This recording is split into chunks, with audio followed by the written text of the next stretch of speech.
I don't know why. I don't know why it waited until the footage was off the screen for like 3 minutes before it clapped me, but that was very interesting. That's part of the reason why I don't usually stream on um, YouTube, because anything and everything will get your stream taken down. Higher ceiling Poole or Kaminga?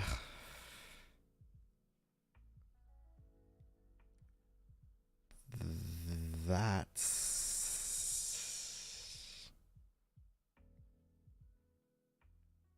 wow. Uh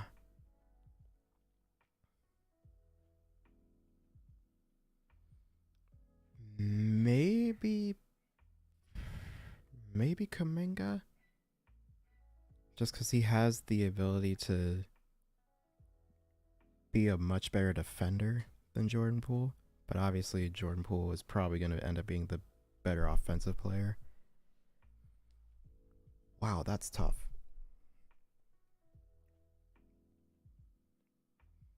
Nice. So, uh I don't know what to do now because I don't want to look at any of these anymore. Here, let me look at the there's no way that Draymond Green's podcast is already up.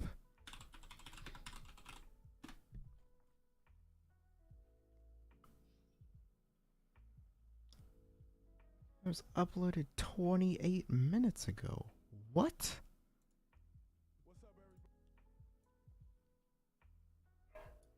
Let's hope this isn't copyrighted too. Uh Watch a hater video. Why? Memphis Grizzlies watching you? Yeah, they're trying to delete the evidence. The second I started talking about looking at the foul calls, that's when it happened. Y'all notice that? That's crazy. Subscribe to the Volumes YouTube channel below so you don't miss any more of this great content going forward.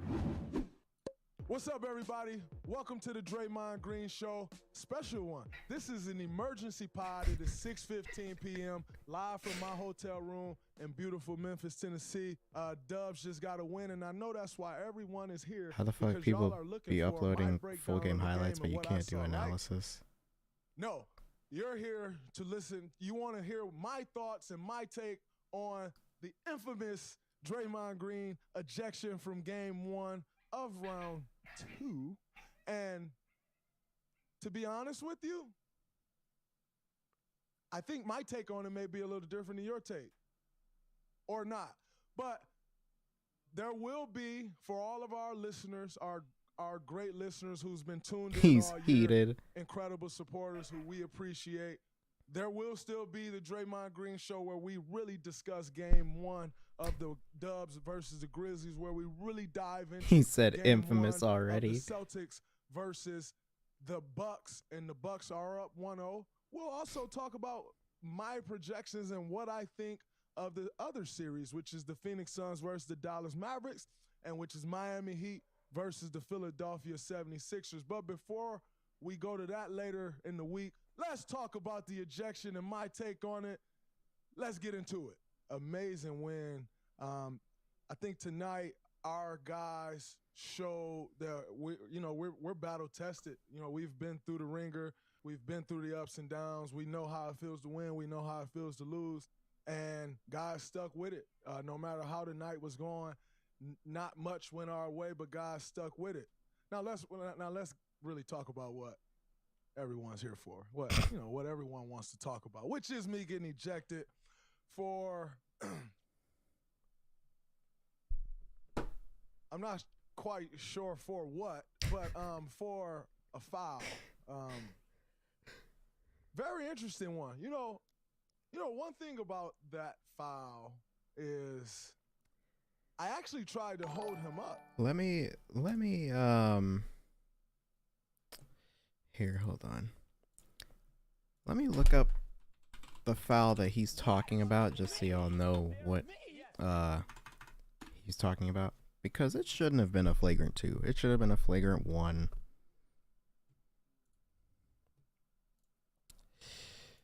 So what's happening here is, hold on. What's happening here is Draymond, okay, so there's the foul. And then he kind of pulls his jersey down. So this is what they were kind of looking at. But then Draymond is actually still holding him up so that he doesn't go face first into hardwood, right?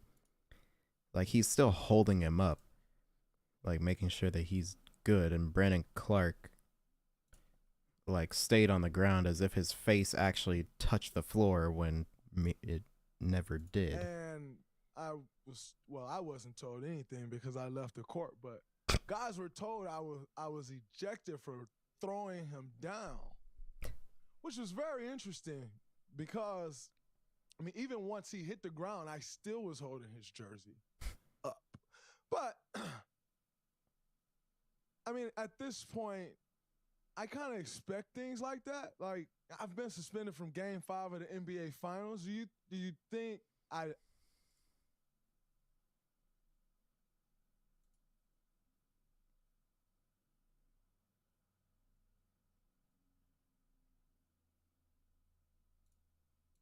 for 1 second don't believe I would get kicked out of Game 1 of the second round? Not surprising to me at all. Not Ja's one bit. knees So, not making it. Yeah, I pray for Ja's when they knees reviewed the foul later on in his for career. as long as they reviewed it, I said to myself, I wonder what could they be deciding that's possibly going to take this long. I'm actually dumb enough to think I wasn't going to get a flagrant 1. Talk about an idiot. You want to call anybody an idiot? Look no further than Draymond Green himself. Because I was literally sitting there like, you know what's crazy? As I was about to start dancing to the crowd saying, kick him out, to taunt them because it's like, kick him out for that? So I was about to start dancing. Yo. And when I was... If he would have done that and then they kicked him out after, that would have been like an all-time moment in the history of NBA broadcasting. What's the implications of a flagrant 2? Excessive and unnecessary contact. That's the implications of a flagrant 2. Flagrant 1 is just unnecessary contact. Or flagrant 1 is excessive. Flagrant 2 is excessive, unnecessary contact. That's what they used to call a hard playoff foul in the NBA. Literally starting to edge up out the scores table. You know what's funny is that Draymond Green tweeted a couple days ago.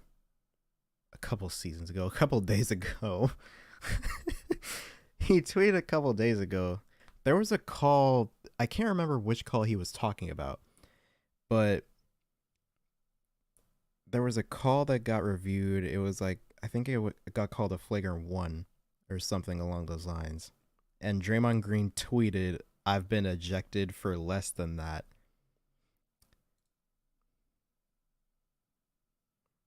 That's crazy. Something said to me, but it's you involved in this play, Draymond.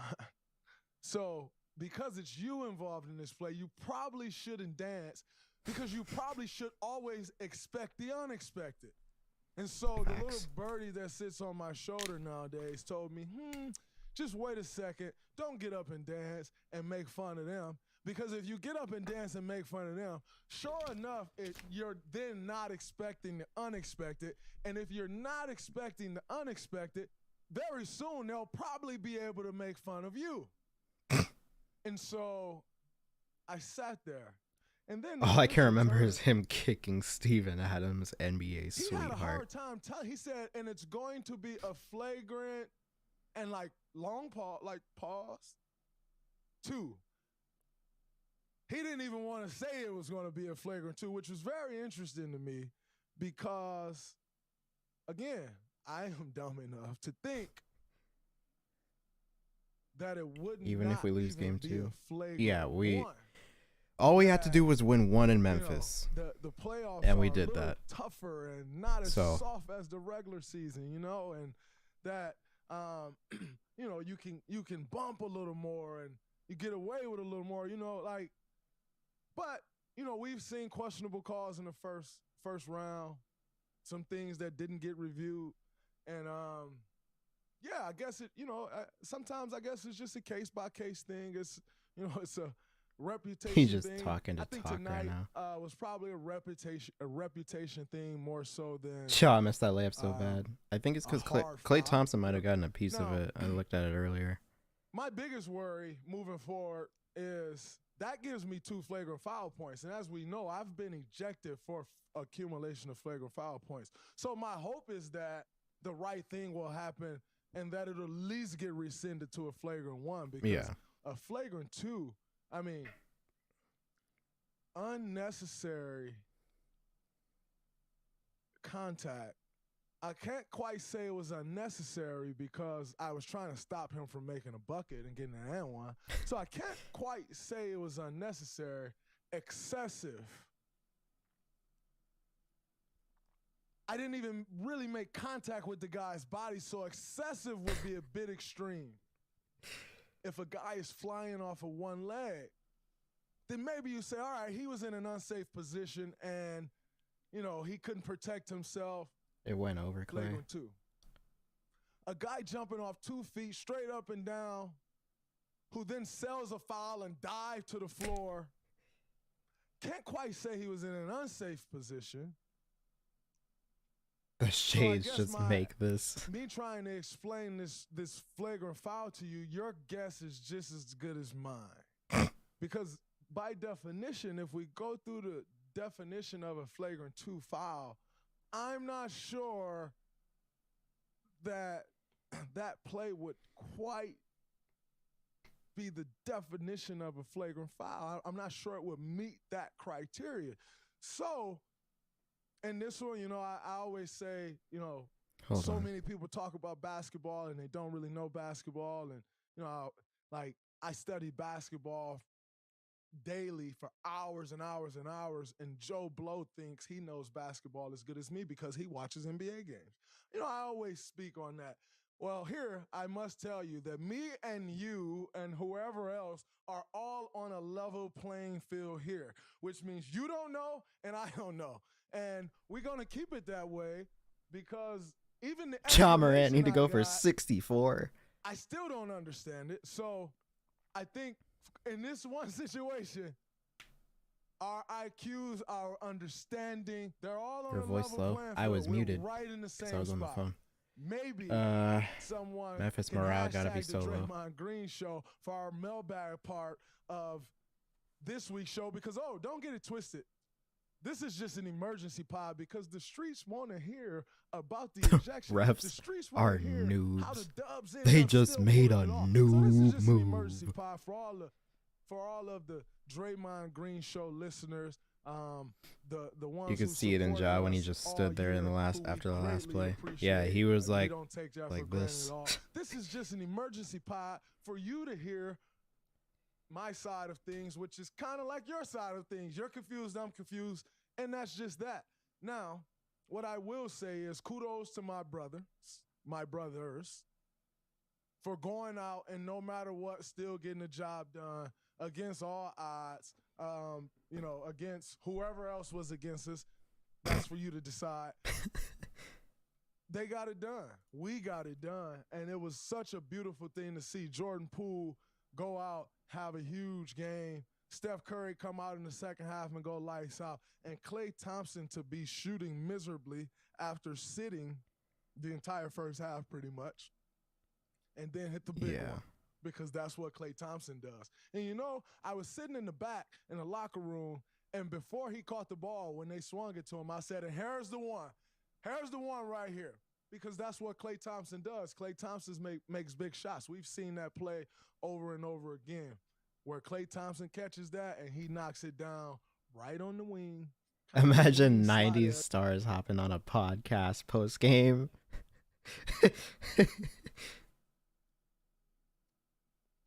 Oh man. What play you'd have Brian Russell on a podcast being like, "Hey, I mean, we're not going to talk about that push off though, but you know." Bro, that'd actually be We've seen crazy. that over and over again. Now, what I do have to talk to Klay Thompson about is these missed free throws. I also need to talk to Steph Curry about these missed free throws. Like, what's going on with my guys? They don't miss free throws. And Yeah. you know, So the free throw thing I didn't talk about cuz that wasn't like that wasn't as big of an issue until about game 4 of last series, and I didn't stream after game 4, or I didn't talk about the series after game 4.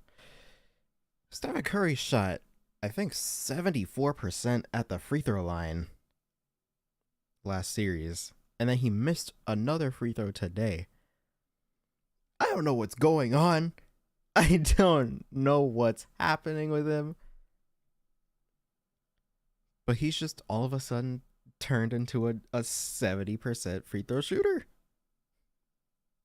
It makes no sense.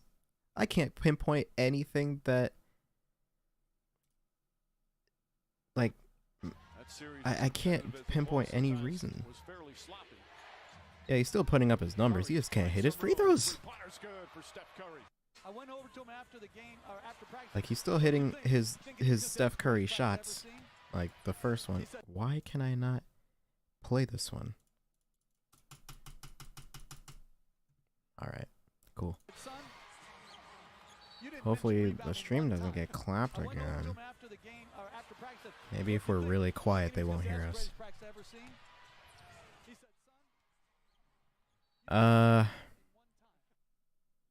They're short too. Yeah, a lot of his free throws are short. Like, they're not even like, that's very weird to me, because usually he doesn't miss free throws like short like that. Although there was a guy on Twitter, Dre, that kind of said he noticed something. He said that before all of the free throws that he misses, he does a little shimmy, like the one you see that like the one you see Kevin Durant doing before he shoots his free throws. Like, he'll shimmy a little bit, like to get loose or whatever, and then he'll be short on the free throws. Poole took his powers. I don't know how often he does it, but that was something that I did notice on the one free throw that he missed today. Mojo.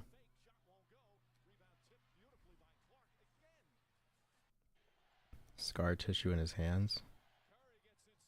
From what?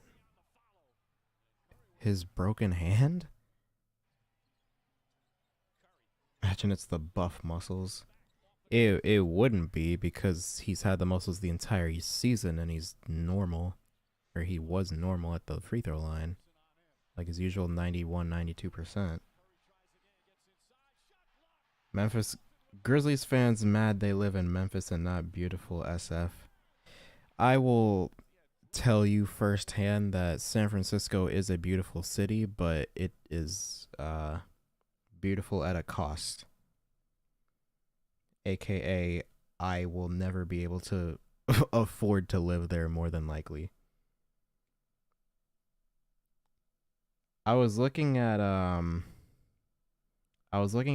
houses just yesterday, and I was like, you know what? What are houses like looking like in Alameda County, which is where San Francisco is? Those houses are going for $1 million, bro. And they're not even like, we're talking about like 2-bedroom, 1,500 square foot houses going for $1 million. Like, that's not a good place to live if you want to. I mean, if you want to live in San Francisco, then, go for it. But Alphabet City. He started going with these mid ranges in the third quarter, Where do you live? I live in Southern California. Steph Curry already leaking out. Oh yeah, this is the M1. They did this a couple times. Jordan Poole did this a couple times. Where before this was Andrew Wiggins, and it was like the play where he had the N1. He gets the ball to Jordan Poole. Jordan Poole's not even looking to take the shot. He's just looking to attract the defense, which, you know, Ja Morant trying to split the difference here. And then he's already out of position. Oh my God, he's so out of position because he went for the steal too. And then Steph Curry gets an and 1-3. And then that was the free throw that he missed. He can't even, I was telling Chat this during the game. I was like, Steph literally can't even do this shit anymore. You know? Like, he can't even do that. Because we don't know if he's going to hit the free throw. That was a bad attempt. Because why would you even attempt this? You know that they're not going to call that because that's, you know, a rule now.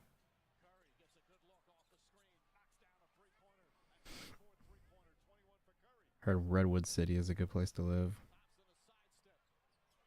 Do you agree that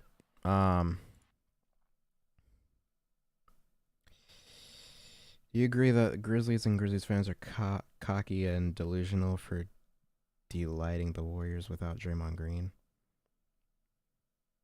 I mean, they're a young team, so they're gonna be cocky, but it is very annoying. And also their fans are kind of I mean, I know some civilized ones, but they're a bunch of new Grizzlies fans that are have purple and gold in their profile. So I guess that's what we're doing now. In my opinion, Curry is declining. Last year was his best year. If Ja gets 64, we deserve to lose that. Not Grizzlies fans, Ja fans. This was one where I was like, we could have maybe gotten a better shot, because, I mean, that's a shot that he can make, but, like, is that really a shot that we want in that situation? So, I mean, that's double contested. Worst fan base in the NBA. Player or team?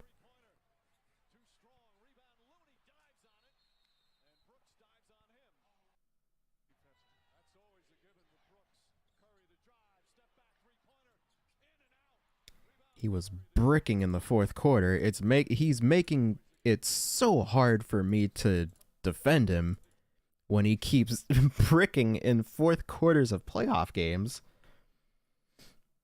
Did you see Del Curry being proud of his son, Steph Curry? I did. Usually makes those.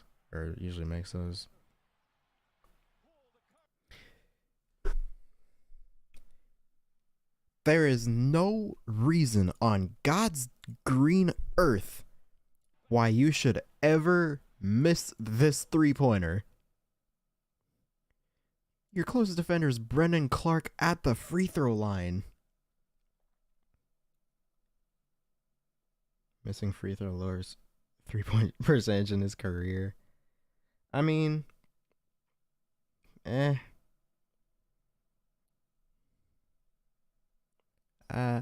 don't know.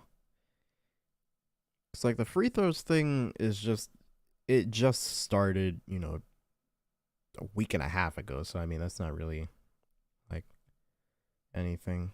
And let's not forget that Steph started off the season making like damn near 6 threes a game on 43%. Yeah, he missed what you wanted him to do. Chill the fuck out. I want him to hit a wide open 3 in the clutch. I didn't know that that was like too much to ask of the greatest shooter of all time. But yeah, uh, Jordan Poole. I think we already looked at the Jordan Poole. I don't know if there's anything else that I really wanted to look at. This is already gonna be a lot to trim down, and I don't know how I'm gonna do it and keep the video at like a reasonable length. But he used to always say he'll miss the wide open ones and hit the crazy contested ones because that's what he does. But like, there are times when he does hit wide open threes, and you would want him to hit a wide open three down two with 50 seconds left. He probably would have hit that wide open three if it was from the logo. Damian Lee is the Warriors' Danny Green. Okay, yeah. We need to talk about this. It's only 3 minutes, but the fact that he's even seeing the floor in a playoff game to begin with is very worrying. Because I'm like, what? What exactly does he provide? Steph Curry will cook when you make him angry. Like, what exactly does Damian Lee provide in any playoff series that warrants him being played? Luckily, he didn't play him anymore after that short stint, but holy. The Grizzlies defense gonna shut the Warriors down 4-1 Grizzlies. Do you want to bet, sir? Ghost Rider. Do you want to bet? I will bet you $5. Better defense. Grizzlies fans hating. Is he a Grizzlies fan? I've seen him talking. I don't know if he said that if he's a Grizzlies fan or not. D. Lee is another good free throw shooter. Yeah, I understand why he put him in like on the last play. But he played him in like the second quarter. That's when I was like, what?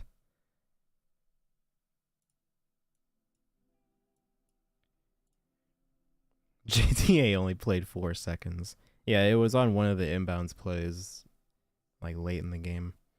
He only played on the last possession. He was defending the inbound. That was his only playing time.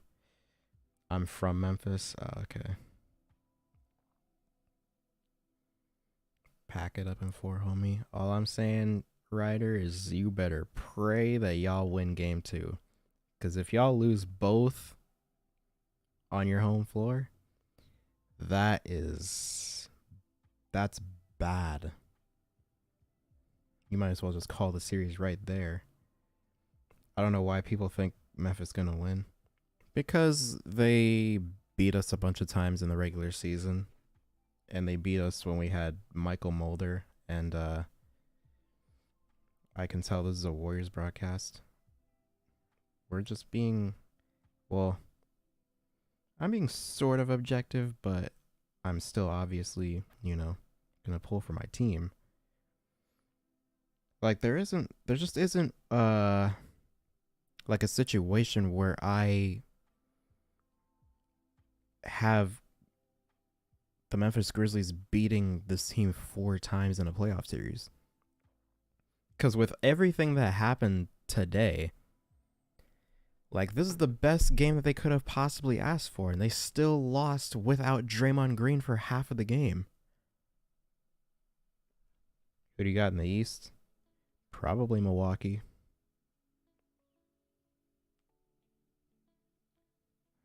Rooting for Grizzlies. Good for you. Let's imagine Wiseman there in Iguodala. I think Iggy would have some meaningful minutes in this series just because he's another wing.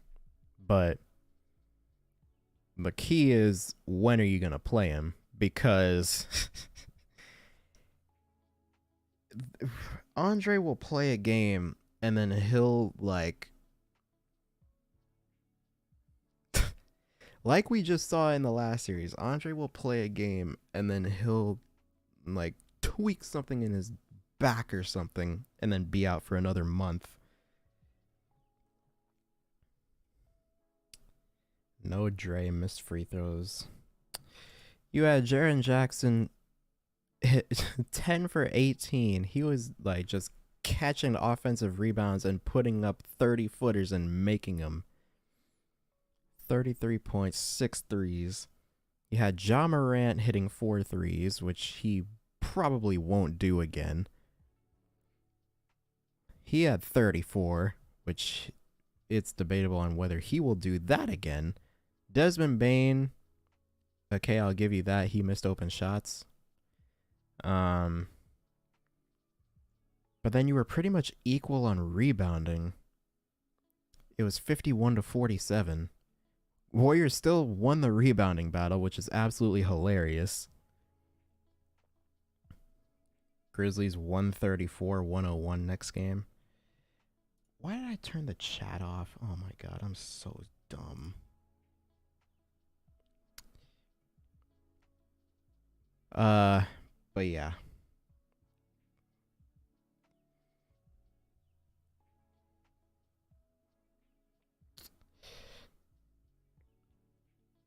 What was I saying?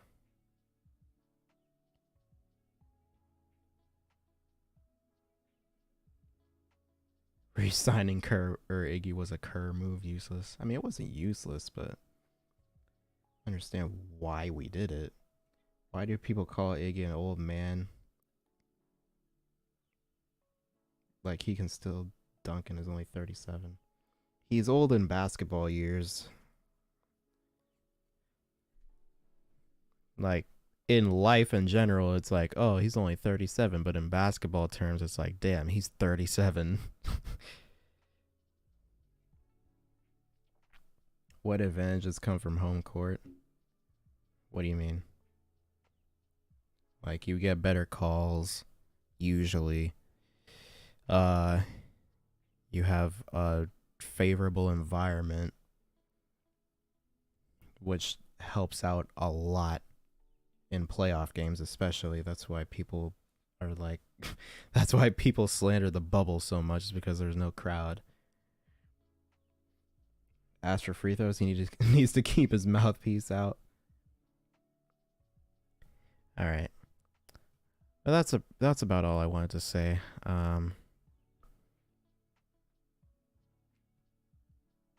This was the best possible situation for the Memphis Grizzlies, and they still couldn't win.